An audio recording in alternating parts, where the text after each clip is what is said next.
Mestinya saya sudah tidak pidato begini. Dulu 40 tahun yang lalu saya begitu pidato begini. Tapi kalau sudah Islam dikutik-kutik, saya katakan jangan membangunkan macan tidur. Saya sudah tidur sebenarnya karena tua.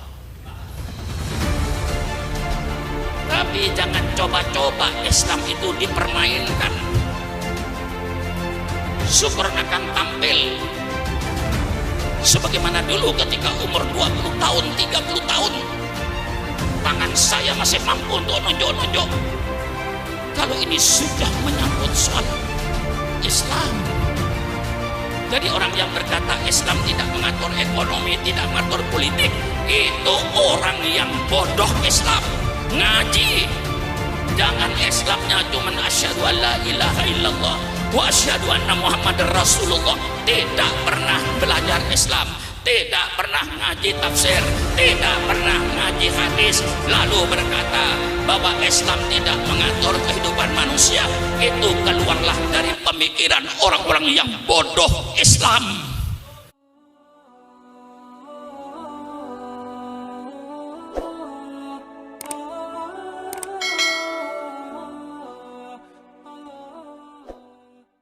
Assalamualaikum warahmatullahi wabarakatuh. Bismillahirrahmanirrahim. Alhamdulillahi rabbil alamin. Wassalatu wassalamu ala asrafil anbiya'i wal mursalin. Sayyidina wa habibina wa syafi'ina wa maulana Muhammad wa ala alihi wa ashabihi ajma'in. Subhanaka la ilma lana illa ma 'allamtana innaka antal alimul hakim. La haula wa la quwata illa billahil aliyil azim. Amma ba'du. Para alim ulama yang saya muliakan, para habaib yang saya muliakan, wabil khusus baru-baru Habib Hanif yang telah menyampaikan begitu semangatnya. Saya terbayang ketika umur saya dulu 30 tahun. Sekarang umur saya sudah 81 tahun. Apa yang disampaikan Habib Hanif tadi itu 100% yang saya sampaikan tadi kepada wali kota dan bapak polisi. Apa saya katakan kepada beliau tadi itu? Persis 100%. Pidato beliau terakhir itu. Saya katakan pemerintah sadarlah bahwa Indonesia ini bukan negara Islam. Tapi kebetulan Indonesia ini 90% rakyatnya beragama Islam. Maka kalau pemerintah mau bikin undang-undang, mau bikin peraturan, pakai pikiran. Siapa yang akan melaksanakan peraturan ini? Siapa yang melaksanakan undang-undang ini? Kau jangan bikin undang-undang peraturan semau-maunya. Pikirkan dulu, siapa yang akan melaksanakan peraturan yang kau bikin ini? Yang akan melaksanakan 90% beragama Islam. Jangan Anda bikin peraturan, ya Pak Jinuria. Jangan Anda bikin peraturan pemerintah yang bertentangan dengan Al-Quran dan Sunnah Nabi. Persilakan Anda bikin peraturan.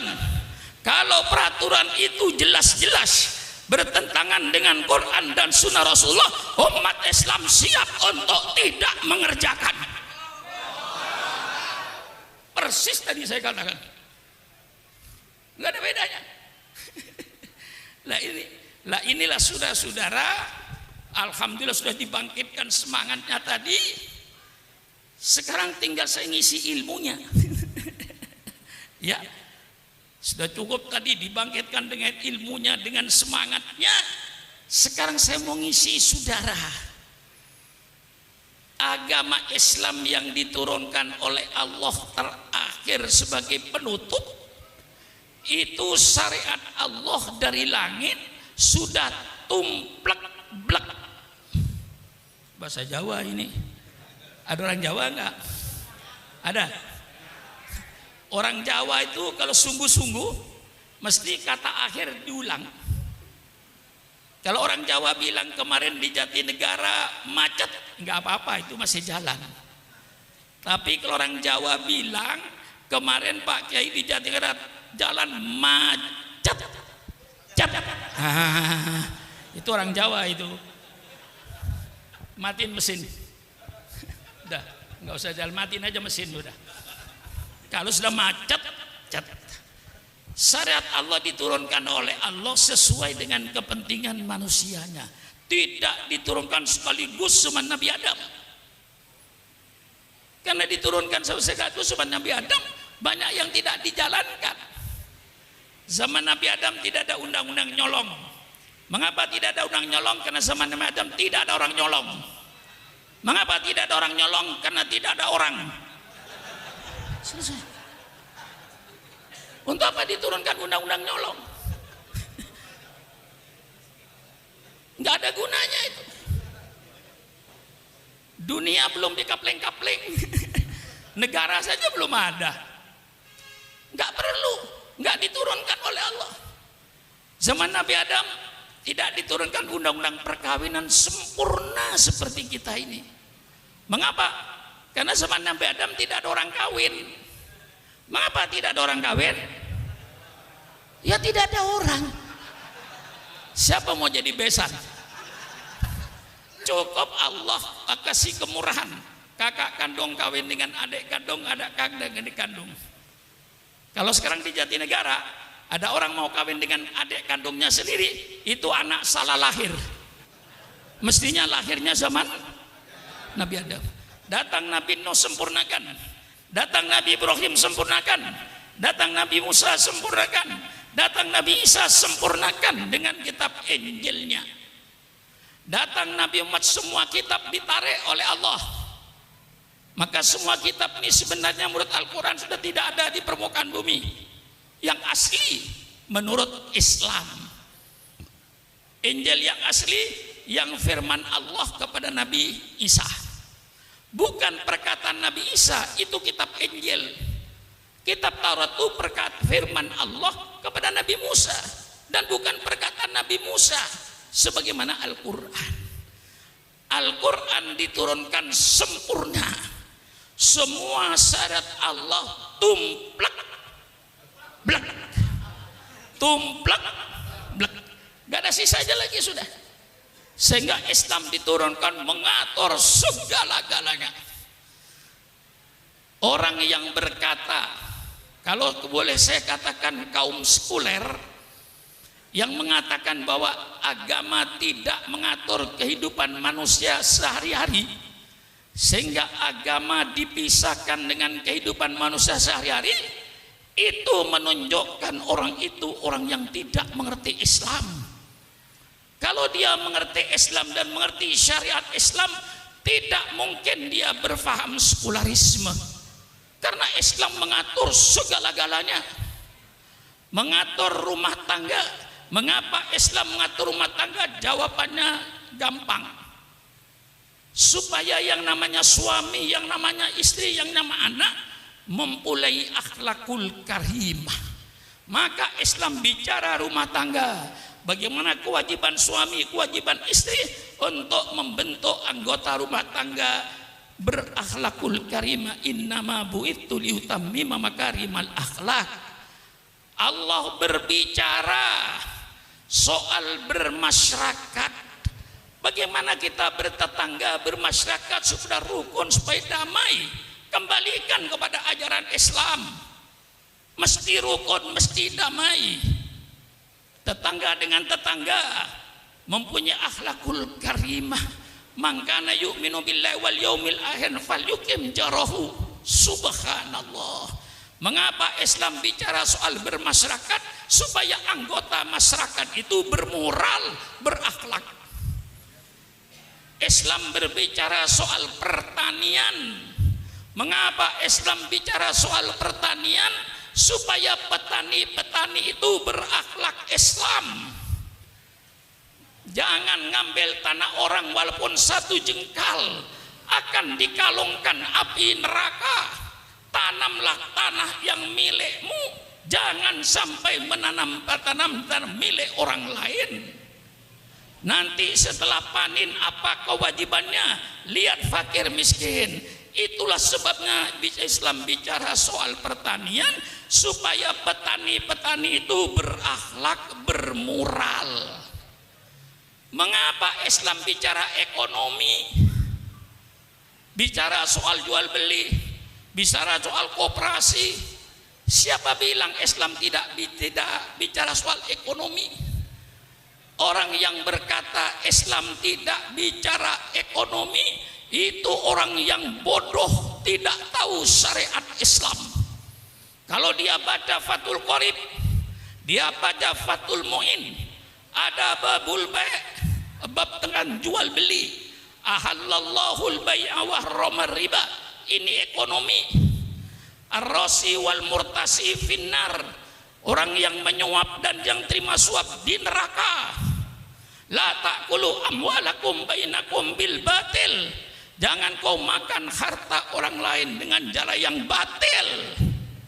Ngurangin timbangan dan seterusnya. Islam mengatur ekonomi sampai cara mesen barang. Islam mengatur menurut sunnah Rasulullah bagaimana cara mesen barang, bagaimana berkooperasi. Islam mengatur bagaimana cara penanaman modal yang dikenal dalam hukum fikih babul qirot. Ada yang membaca babul qirot, persilakan. Bagaimana investasi dalam Islam. Islam berbicara sampai mendetil bagaimana memesan barang. Ya guys, sekarang ada online, ada syarat-syaratnya, memesan namanya babus salam. Bagaimana kita memesan barang, syaratnya bagaimana, pembayarannya bagaimana. Persilakan baca Fathul Qorib, Fathul Mu'in. Jadi kalau ada tokoh Islam berkata bahwa Islam tidak mengatur kehidupan manusia sehari-hari, itu keluar dari orang-orang yang bodoh dan tidak mengerti syariat Islam. Paham? Paham? Mestinya saya sudah tidak pidato begini. Dulu 40 tahun yang lalu saya begitu pidato begini. Tapi kalau sudah Islam dikutik-kutik, saya katakan jangan membangunkan macan tidur. Saya sudah tidur sebenarnya karena tua. Tapi jangan coba-coba Islam itu dipermainkan. Syukur akan tampil sebagaimana dulu ketika umur 20 tahun, 30 tahun. Tangan saya masih mampu untuk nonjok-nonjok. Kalau ini sudah menyangkut soal Islam. Jadi orang yang berkata Islam tidak mengatur ekonomi, tidak mengatur politik, itu orang yang bodoh Islam. Ngaji. Jangan Islamnya cuma asyhadu an la ilaha illallah wa asyhadu anna Muhammadar Rasulullah. Tidak pernah belajar Islam, tidak pernah ngaji tafsir, tidak pernah ngaji hadis, lalu berkata bahwa Islam tidak mengatur kehidupan manusia. Itu keluarlah dari pemikiran orang-orang yang bodoh Islam. Paham? Mengatur ekonomi, mengatur ekonomi supaya pelaku ekonomi bermoral, yang dagang berakhlak, yang buka industri berakhlak. Ini tujuannya mengapa Islam bicara ekonomi, supaya pelaku ekonominya bermoral, berakhlak. Innama bu'itsu liutammima makarimal akhlak. Paham? Mengapa Islam bicara politik? Intinya kata kuncinya satu, Innama bu'itsu liutammima makarimal akhlak. Mengapa Islam bicara politik? Islam bicara politik supaya pelaku-pelaku politik bermoral, berakhlak. Sebagai seorang pemimpin, apa kewajibannya terhadap rakyatnya? Hai pemimpin-pemimpin, jangan kau berpikir apa yang akan saya ambil dari rakyat, tapi pemimpin, berpikirlah apa yang akan kau berikan kepada rakyatnya itu.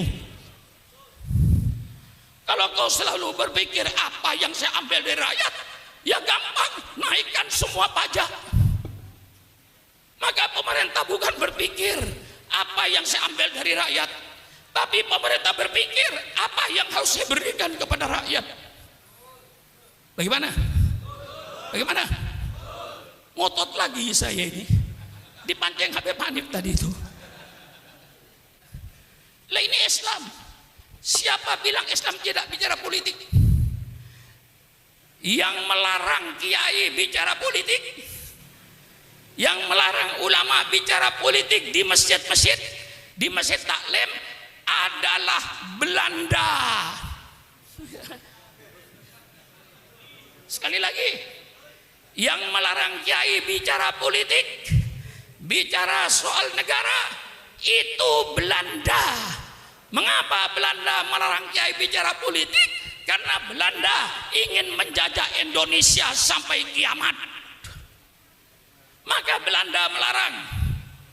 Banyak kitab-kitab, dulu Kiai Maskur, mantan Menteri Agama, cerita kepada saya, banyak kitab-kitab yang dilarang oleh Belanda yang membangkitkan semangat anak muda. Namanya kitab Idotun Nasiin. Ya Kiai? Masih ingat kitab Idotun Nasiin? Kitab Idotun Nasiin ini membangkitkan generasi muda. Kitabnya sekarang masih ada. Itu oleh Belanda dilarang. Kitab-kitab yang berbau politik, Ahkamus Sultaniyah dilarang. Baik yang disusun Imam Mawardi maupun yang disusun Imam Abu Ya'la. Tidak boleh bicara soal politik. Itu yang melarang Belanda. Kalau sekarang ada tokoh di Indonesia melarang kiai bicara politik, berarti itu sisa-sisa. Tolong berhadapan dengan Syukuron Makmun. Mari kita duduk di atas meja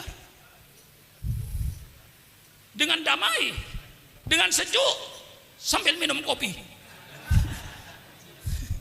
Betul? Mari bicara. Jangan ngomong sembarangan kalau tidak ngerti Islam. Di mana kau ngajinya? Di mana kau menuntut ilmunya? Mentang-mentang jadi tokoh, tidak pernah ngaji Islam, bicara orang Islam. Ini yang merusak Islam di Indonesia ini. Mari secara ilmiahnya saya kupas. Quran, ayat politik dalam Quran terlalu banyak. Saudara kenal baldatun thayyibatun wa rabbun ghafur? Di mana itu? Di mana itu?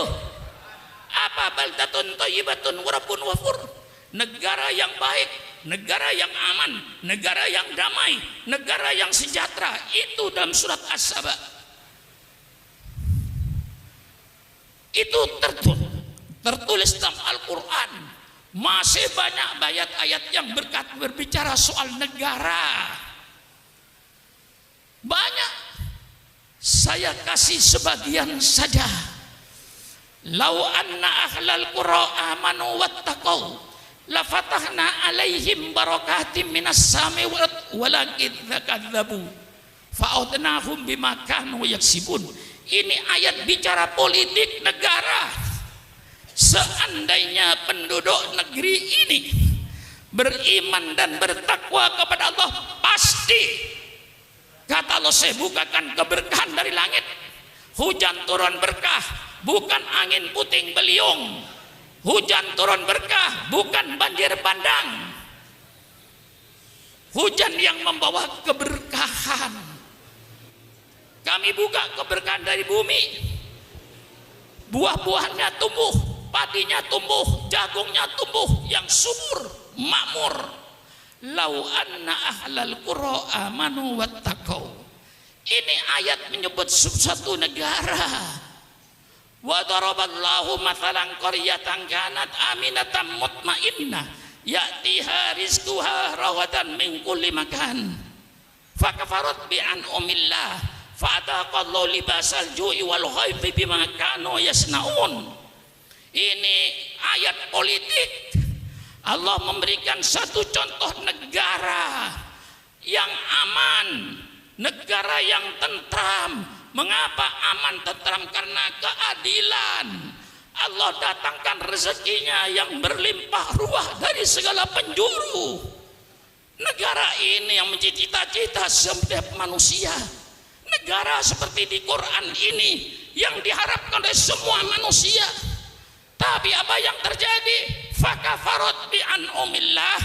Mereka lalu ingkar kepada nikmat Allah. Allah tukar. Fa'adaqahul libasal ju'i wal khawfi bima kanu yasnaun.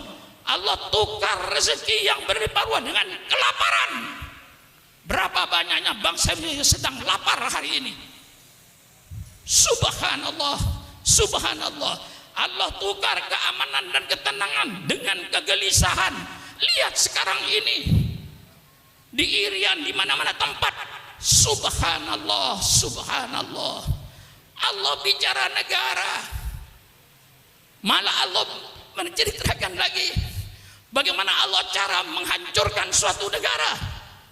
Ini terperinci dalam Al-Quran. Dalam Al-Quran terperinci. Idza aradna an nulika qaryatan amarna mutrafiha fafasaku fiha faqa alahil qawlu fadammarnaha tadmira. Kalau Allah ingin menghancurkan suatu negara, apa yang Allah jadikan? Allah perintahkan orang-orang yang bergelimang dalam kenikmatan untuk taat kepada Allah, tapi mereka tidak taat kepada Allah. Orang-orang kayanya yang bergelimang dengan kenikmatan itu, mereka main perempuan, main judi, mabuk-mabukan segala larangan Allah. Itulah Allah hancurkan negeri itu. Kalau ini sudah terjadi, ada yang membaca tafsir itu bukan amarna, dibaca amarna.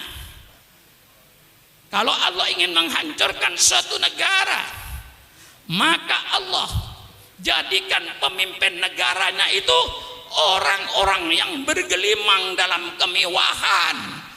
Karena mereka sudah bergelimang dengan dalam kemewahan, dengan makan duit rakyat, dia lupa kepada rakyatnya. Dia kerjakan kedoliman, dia kerjakan ketidakadilan. Disitulah Allah hancurkan negeri itu. Bagaimana? Ini nyumbang atau mendoskan Habib Hamid pada saya ini. Ya karena saya orang tua, maka diletakkan belakang itu benar itu. Persilakan Kiai bicara, segala macam bicara bebas. Syukur Mamun suruh terakhir mesti nyambung. Kayak asli pidato, saya belakangan nyambung. Setiap kiai pidato saya belakangan nyambung. Tinggal nerusin aja. Maklum umurnya 81 tahun. Ya, bicara 8 apa? Saya ini pidato Habib Hanif sudah 53 tahun. Saya pidato sejak zaman Bung Karno. Saya sudah pidato melawan Bung Karno. Mestinya orang Betawi itu secara psikologisnya sudah bosan melihat saya. Mestinya bosan Anda. Masa lihat muka saya 53 tahun? Mendengar suara saya mulai saudara di ibtidaiyah, mulai di sanawiyah sampai sekarang jadi kiai. Insya Allah Kiai Munawir asli itu mendengar pidato saya barangkali di sanawiyah waktu itu. Mendengar pidato saya, mestinya Kiai sudah bosan mendengar suara saya ini. 52 tahun 36 tahun suaranya itu aja, mukanya itu aja. Bosan enggak? Bosan enggak? Mengapa tidak bosan? Saya memberikan ini bahwa Islam itu bicara politik. Belanda yang melarang kiai bicara politik, maka saatnya para ulama, saatnya para habaib untuk bicara politik. Selamatkan NKRI ini, selamatkan Indonesia ini, selamatkan negara Republik Indonesia ini, supaya ulama kalau sayang negara, ulama bicaralah soal politik di masjid-masjid dengan syarat politik Al-Quran yang santun dan sopan, politik sunnah Rasulullah, politik yang santun dan sopan, bukan politik seperti sekarang ini yang penuh dengan hoak, penuh kebohongan, penuh ketidakadilan. Mari kita bikin politik yang sopan, politik yang santun, kembali politik yang sopan, politiknya Al-Quran. Ngotot saya ini, ngotot Kiai. Supaya Habib Hamid kalau pidato lebih ngotot dari saya, malulah sama saya kalau Anda tidak ngotot. Setua itu masih ngotot, masa yang muda-muda? Betul atau tidak, Pak Haji? Ini mungkin sudah coba bayangkan, kalau sekarang saya pidato kayak begini dengan umur 81 tahun, kira-kira ketika seumur 30 tahun kayak apa? Bayangkan aja sendiri. Pidato sudah 53 tahun. Dan ini sudah karena Islam. Islam bicara politik. Justru tadi dalam Habib Hanif sudah menjelaskan, Rasulullah menjadikan contoh. Tetapi di waktu itu tidak sebut ad-daulah al-islamiyah, tidak ada. Tidak ada. Yang ada negara Madinah. Mengapa Rasulullah tidak menyebut ad-daulah islamiyah, negara Islam? Tidak perlu. Mengapa? Pemimpinnya Rasulullah, yang dipakai Al-Quran, tidak perlu lagi pakai daulah Islamiyah, cukup negara Madinah dipimpin oleh Muhammad ibn Abdullah. Betul? Ijma ulama mendirikan negara itu hukumnya wajib, nggak ada ulama yang khilaf. Persilakan baca kitab Al-Ahkam As-Sultaniyah, persilakan baca kitab Al-Ahkam As-Sultaniyah Imam Mawardi, Imam Abu Ya'la, persilakan baca kitab Ad-Daulah Al-Islam Siyasatu Fiqhud Daulah yang disusun oleh Yusuf Qardawi, Profesor Dr. Yusuf Qardawi. Persilakan baca, walaupun dalam beberapa hal saya tidak sejalan, tapi ada yang saya sejalan, kitabnya Ibnu Taimiyah yang mana Fiqhus Siyasah. Di situ berbicara soal politik, maka dikatakan mendirikan negara hukumnya wajib. Tanpa negara, rakyat arogan, yang kaya menindas yang miskin, yang kuat menindas yang lemah, kedoliman akan merajalela, ketidakadilan akan merajalela. Maka perlu mendirikan satu negara seperti Rasulullah Sallallahu Alaihi Wasallam di Madinah. Anda jangan bicara di Indonesia pluralistik. Rasulullah pertama kali di Madinah mengabdi negara yang pluralistik. Di situ Yahudi, di situ Nasrani. Yahudinya saja yang ada mungkin ada 12 suku. Orang-orang Yahudi, orang-orang Nasrani, penyembah berhala. Rasulullah sebagai pemimpin negara, sebagai pemimpin negara, bagaimana menyatukan rakyat yang pluralistik? Itulah yang tadi disebut oleh Habib Hanif dengan piagam, bukan piagam Jakarta ya, piagam Madinah, Sohifatul Madinah, tulisan aslinya itu piagam Madinah, untuk mempersatukan mereka. Dengan cara apa?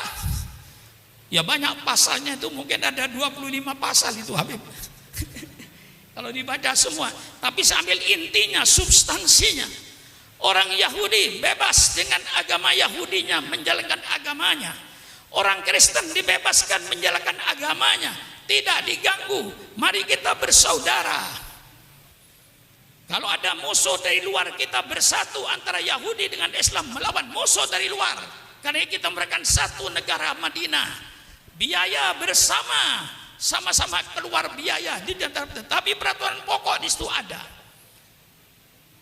Kami seluruhnya yang berbeda-beda itu rukun damai, tidak ada kedoliman, tidak ada ketidakadilan.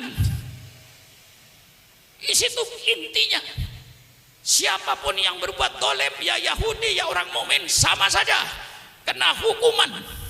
Maka Islam tidak punya musuh. Islam tidak punya musuh etnis. Orang Jawa bukan musuh Islam, orang Sunda bukan musuh Islam, orang Betawi bukan musuh Islam, orang Papua bukan musuh Islam, orang Bugis bukan musuh Islam. Seluruhnya kita satu bangsa, bangsa Indonesia. Islam tidak punya musuh agama. Islam tidak punya musuh etnis.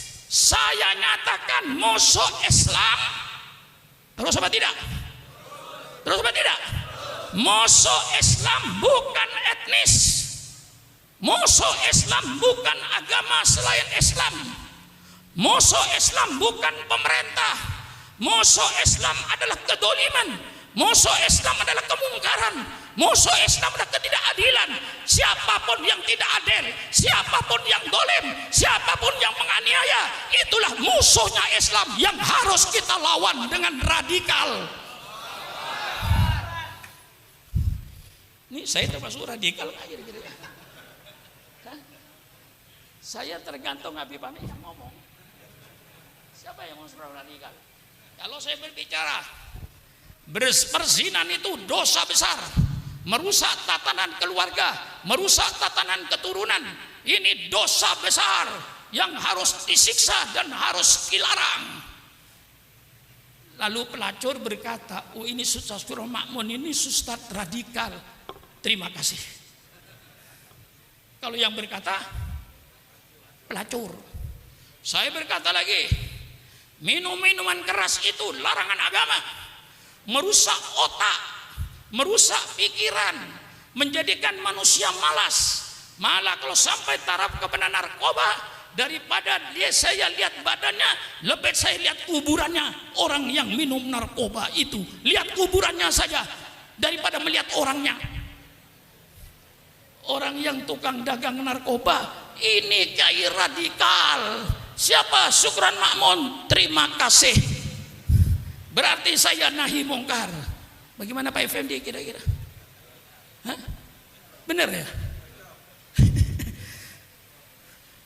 Kalau pemain judi, main judi itu dilarang oleh agama karena tidak mendatangkan harta, malah menghabiskan harta. Mendidik manusia malas, hanya duduk di meja judi tiap hari. Kalau hartanya habis dia ngerampok, hartanya habis dia nyolong, dan seterusnya dan seterusnya. Maka penjudian adalah perbuatan yang dilarang oleh agama. Penjudi bilang, ini kiai yang radikal. Terima kasih penjudi. Bagaimana kira-kira? Kalau yang berkata saya radikal, Pak Effendi, saya tak pikir-pikir ini benar nggak saya radikal, salah. Kalau yang berkata radikal orang yang dolim, orang yang pengkhianat negara, dikatakan seorang radikal, terima kasih. Berarti saya manusia yang amar ma'ruf nahi mungkar. Betul apa tidak? Betul apa tidak? Mengapa ijma ulama bikin negara wajib? Karena dua hal. Menurut Imam Ghazali, pertama, mengapa negara wajib didirikan? Yang pertama, hifdzuddin, untuk menjaga agama. Negara wajib menjaga agama. Agama diperkuat, jangan diperlemah, jangan membuat perpecahan dalam agama. Satukan agama itu, jangan dibikin pecah belah. Karena dengan kuatnya agama akan kuatlah moral bangsanya. Hancurnya agama, hancur moral bangsanya. Betul? Alhamdulillah kita hidup dalam negara republik berdasarkan Pancasila, ketuhanan yang Maha Esa. Ada kata ketuhanan Maha Esa, maka negara republik wajib menjaga agama Islam, wajib menumbuhkan agama Islam. Jangan sampai umat Islam pecah belah. Kesatuan Islam dijaga oleh pemerintah supaya jangan pecah belah. karena nanti akan menentukan moral bangsanya. Bagaimana? Ngotot juga saya ini, Pak. Sudah. Yang kedua, mengapa kita wajib mendirikan negara? Ijma. Kedua, siasatu dunia, politik dunianya, politik ekonominya diatur oleh negara, industrinya diatur oleh negara, pertaniannya diatur oleh negara, sehingga rakyat subur makmur, keadilannya dijaga oleh negara, sehingga rakyat hidup makmur, rukun, damai, adil. Islam punya konsep. Nah, apa bentuk negara? Ini biar tuntas sekali. Apakah Islam menentukan bentuk negara? Tidak. Rasulullah berkata, wa ma kana min amri dunyakum wa ma kana min amri dinikum fa ilayya wa ma kana min amri dunyakum fa antum a'lamu bimuri udunyakum. Kalau soal agama, kembalilah kau pada saya, kata Rasulullah. Kalau urusan dunia, barangkali kau lebih tahu daripada saya. Islam tidak ngurusi bentuk negara. Mau republik kayak Indonesia, persilakan. Itu kesepakatan bangsanya. Mau bentuk kerajaan kayak Saudi, persilakan. Kesepakatan bangsanya. Mau bentuk kesultanan kayak Brunei, persilakan. Mau bentuk khilafah, persilakan. Khilafah itu tidak salah. Khilafah itu salah satu sistem bernegara. Salahnya, mengapa dia membuat khilafah kok di Indonesia berdasarkan republik? Tentu melawan bangsa Indonesia. Sama dengan saudara pergi ke Saudi sana, robah kerajaan Saudi menjadi Republik Saudi, insya Allah tengah malam kau hilang. Bukan berarti republik ini salah. Sama saja saudara bikin komplotan, Republik Indonesia mau dirubah kerajaan Indonesia, tentu saudara dilarang. Mau khilafah, mau republik, mau kerajaan, mau kesultanan, urusanmu. Yang penting inti dalam Islam substansinya, apapun bentuk negaramu, yang penting laksanakan perintah Allah, jauhi larangan Allah. Mau republik, mau kerajaan, mau kesultanan, mau khilafah, yang penting perintah Allah laksanakan, larangan Allah jauhilah. Itulah intinya, substansinya kita bernegara, menjalankan perintah Allah, menjauhi larangan Allah. Jelas? Jelas. Kita milih republiknya persilakan. Yang penting dalam republik ini perintah Allah jalankan, larangan Allah jauhi. Yang namanya khalifah, yang namanya presiden, yang namanya raja, yang namanya sultan, itu sekedar nama. Semuanya adalah pemimpin negara. Khalifah pemimpin negara, presiden pemimpin negara, raja pemimpin negara, sultan pemimpin negara. Apapun bentuk negara Anda, yang penting perintah Allah laksanakan, larangan Allah jauhi. Itulah perintah Allah bikin negara. Bagaimana? Hah? Betul. Untuk menuju, saya kan warga negara kan ya. Hah? Syukur namun orang Indonesia bangsa asing. Hah? Syukran Makmun selaku warga negara Republik Indonesia ingin menyumbangkan pikiran terbaiknya untuk Indonesia. Boleh apa tidak? Boleh apa tidak? Saya ulang sekali lagi, Syukran Makmun sebagai warga negara Republik Indonesia, saya ingin menyumbangkan pikiran terbaik saya untuk negara saya, untuk bangsa saya, untuk menyelamatkan negara saya. Boleh apa tidak? Kalau boleh saya sumbang. Tegas saja. Inilah sumbangan saya kepada pemerintah saya yang saya cintai. Kalau ingin mewujudkan baldatun thayyibatun wa rabbun ghafur, ada 4 pilar dalam bernegara.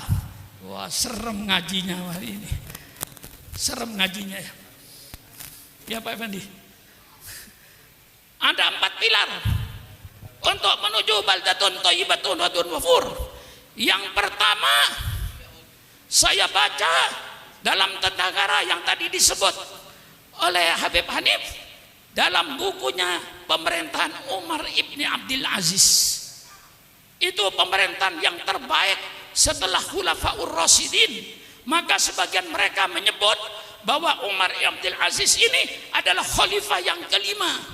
Dari bagusnya kepemimpinan beliau, dalam buku beliau yang saya baca untuk menuju baldatun thayyibatun wa rabbun ghafur ada 4 pilar. Pilar yang pertama musyawarah.